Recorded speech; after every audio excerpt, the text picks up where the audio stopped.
चल बस एक राऊंड मारून येऊ. लेखक सुहास मयेकर.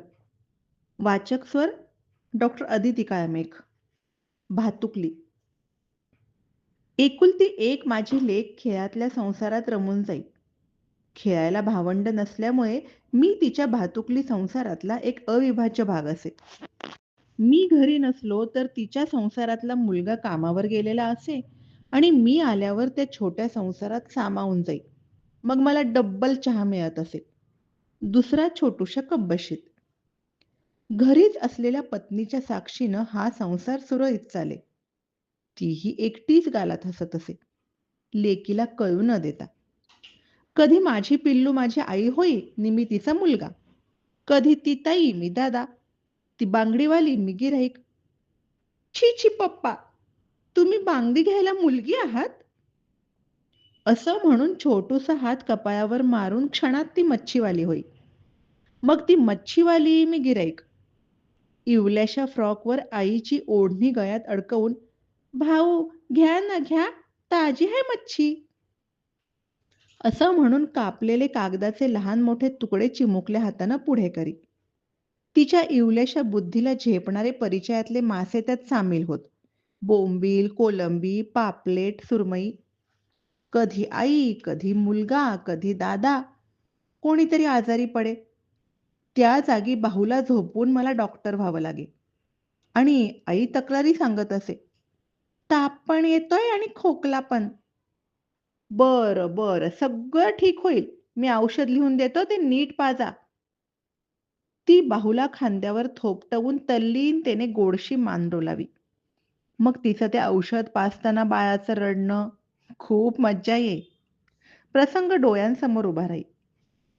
कधी कधी तिच्या नंबर आणि रंग उडून गेलेल्या फोनवर मैत्रिणीचा फोन येई. त्यावरल्या गप्पा ऐकण्यात वेगळाच आनंद असे.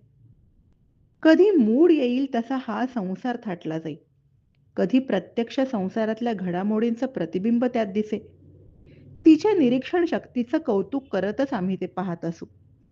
एकदा असंच झालं. बेटा, आज आपण दहीभातच खाऊ. सामान पण भरलेलं नाहीये आणि पैसेच नाहीत आपल्याकडे भाज्या आणायला. भातुकलीतल्या आईने मुलाला सांगितलं नि पत्नी आणि मी चमकून दोघांनी एकमेकांकडे पाहिलं.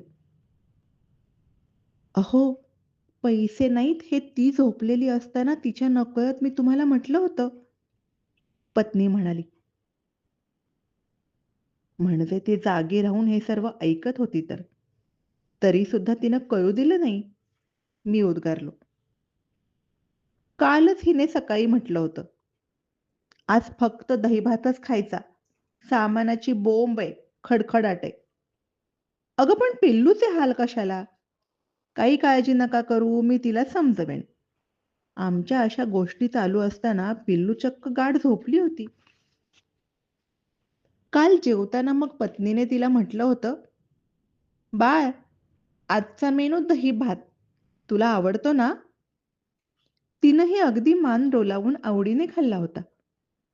आम्हा दोघांना तिनं झोपेत ऐकलं असेल अशी पुसट शंकाही येऊ दिली नव्हती.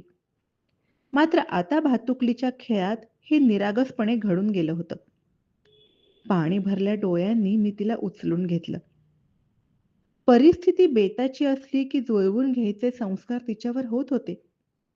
ती संसार शिकत होती. तिच्या कलेने. आपोआपच. धन्यवाद.